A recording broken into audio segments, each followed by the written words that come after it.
everyone. So right now I am getting ready to leave for my annual flight attendant training. Of course, we have my sweet little companion Luna here. She always wakes up with me no matter how early it is to chill. Like I said, I'm getting ready to head out the door, so I'm gonna have a quick breakfast and then we can leave.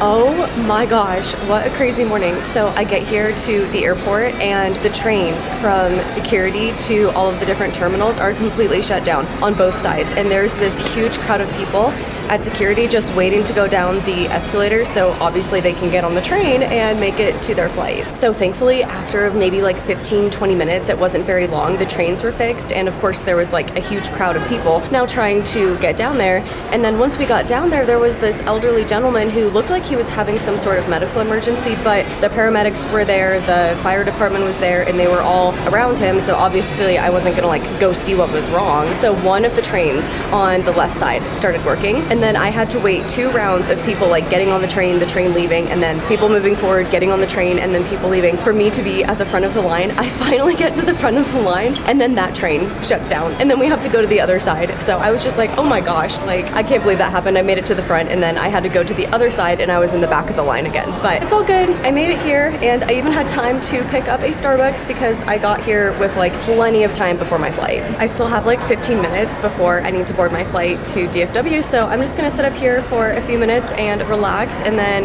we will be on our way to Dallas so I can do my annual flight attendant training.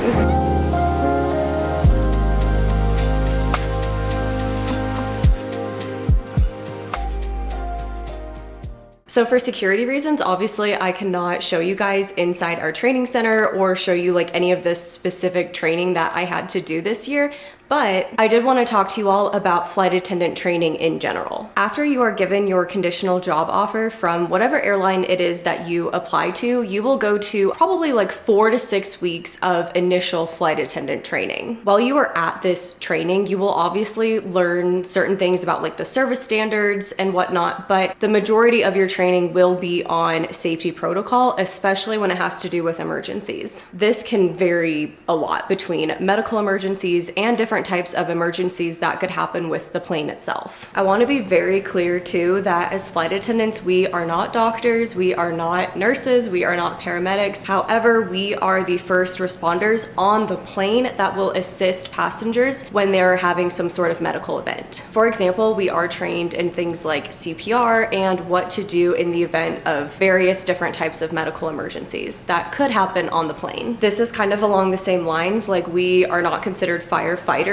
However, if there was a fire on the plane, we are definitely trained in how to put that fire out. We are also trained in evacuation procedures as well as survival skills, both on land and in water. Now, once you pass your initial 4 to 6 week training, you're good to fly for a year. But then annually, you do have to go back for your recurrent training where you will review all of this stuff and you will be tested on different things like evacuation commands and so forth. And then obviously, in order to keep being a flight attendant, you have to attend and pass this yearly training. I hope that little recap helps you all understand my job as a flight attendant a little bit better. If you've been following my channel for a while now, then obviously you know our job is to do a lot more than to just pour a Coke and smile. With all that said, let's get back to the vlog. Day 1 of training went well, thank goodness. Not that I didn't think it would go well, but I don't know, every year I just get like a little nervous because obviously my job is so important to me and I just want to do well. But oh yeah, what I was going to tell you guys is I am so hungry now. So I went and I got myself a burger and fries. How delicious this looks. Technically I ordered a burger, not a cheeseburger, and he gave me a cheeseburger, but like that's totally fine. I will definitely take that today because I am so hungry. On my lunch break, I did get a salad, which was really good, but definitely wasn't enough to fill me up for the whole day. So I'm hoping that this burger will hit the spot because I am very tired. I'm ready to like eat my dinner, shower, and just go straight to bed.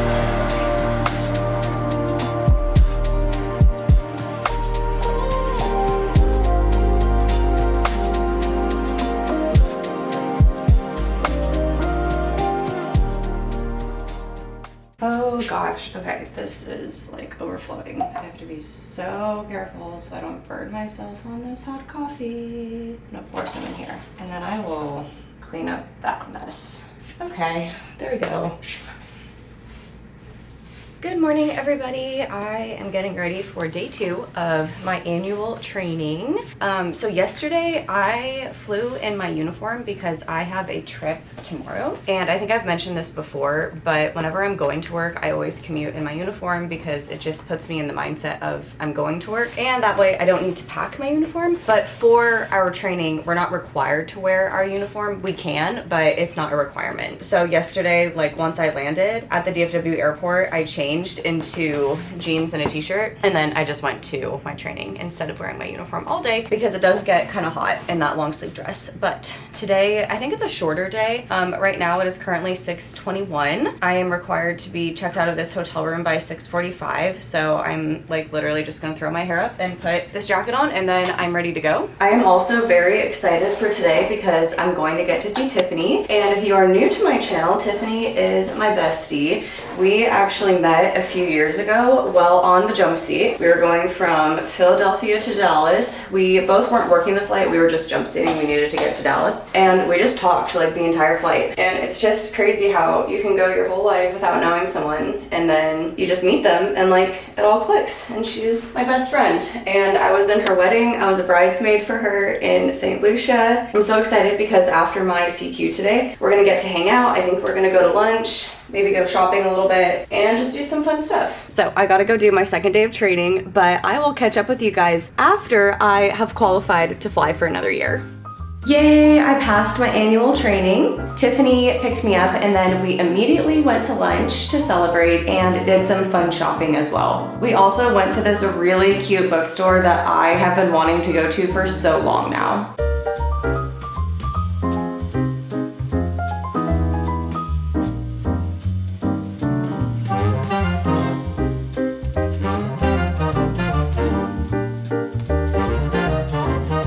I didn't buy anything because I didn't really have room in my suitcase, but we did also find this adorable dog shop too.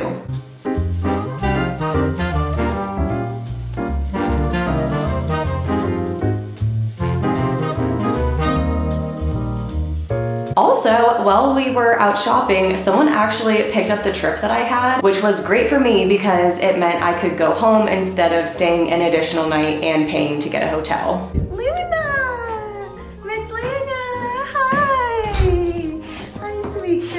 Oh, I missed you. Hi, sweetheart. Oh my goodness. Hi, baby. Hi, Miss Luna. Oh, I missed you. Very recently, I was given the very important reminder of how important my job as a flight attendant is. So I'm sure a lot of you have seen it on the news, going around social media, but there was a plane that was going from Denver to Miami. They had a wheel malfunction with the landing gear, which caused the wheel to pop off. There was fire and smoke, and they did then evacuate the aircraft. First, I just want to say kudos to the crew for conducting a safe and effective evacuation, especially under that much stress. These are obviously things that as flight attendants we are trained in, but it's one thing to be trained in it and to have to, you know, do your commands and whatnot in the training center, and then it's a whole other ballgame when it's happening in real life. So just kudos to the crew. I think you guys are amazing and such a good example of how important our job is. Now, there have been a lot of opinions going around on social media about this evacuation, and specifically because in the videos you can see a lot of people bringing their belongings, some people even including full-on suitcases with them as they're evacuating this plane. I really want to use my channel as a place to educate and not shame. So I just want to explain some of the reasons why it is really important to leave your stuff on the plane as opposed to taking it with you in an evacuation. And I will say too, there are a few exceptions to this. Like if you have some sort of medical device that you absolutely need to survive as a human being, then yeah, okay. Or if you have like a pet on board or a small child, like obviously those are not things that anyone would ever encourage for you to leave behind. However, a suitcase full of clothes and things that can absolutely be replaced, yes, those should be left behind in an evacuation because a person's life is not replaceable, but those things are. As flight attendants, if we are commanding an evacuation, the goal is to get every single soul off of that plane in under 2 minutes. And part of that and our commands is to leave everything behind, because you might not think that the 10 seconds or 20 seconds that it took for you to get into the overhead bin and grab your stuff, that might not seem vital to you, but it's vital to the person behind you, and it's vital to the person in front of you, and also it impedes people from evacuating the plane as quickly as possible. Also, you kind of are putting other people at risk, because what if your bag damaged the slide and then